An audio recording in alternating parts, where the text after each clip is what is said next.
الاس ام ام هي اداه مهمه جدا جدا لتحقيق اهداف البيزنس بتاعك. لو سالتني ازاي اقول لك، اول حاجه زياده الوعي او الاويرنس بالعلامه التجاريه بتاعتك. 2 جذب عملاء جدد. 3 حاجه زياده المبيعات. 4 تحسين علاقتك بالعميل بتاعك. يعني الاس ام ام هي وسيله مهمه جدا للتواصل بالعميل الحالي والمحتمل. يبقى لازم نعرف ايه اهم الخطوات اللي لازم اعملها عشان احقق اقصى استفاده من الاس ام ام. اسمع يا صديقي، دي الهدف. لو ما عندكش هدف في البيزنس بتاعك ملوش لازمه. اختار التشانل، ايه السوشيال ميديا تشانل اللي انت بتناسب الجمهور بتاعك على حسب المكان وعلى حسب المنتج او السيرفيس. انشاء محتوى جذاب يشد العميل بتاعك وكمان يكون هادف عشان يستفيد منك بمعلومات. خليك فاكر، المحتوى هو الملك.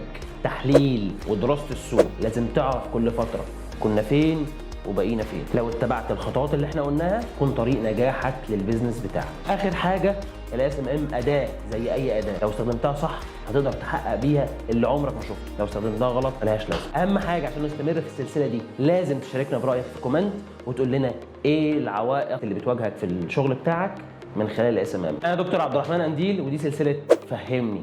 سلام.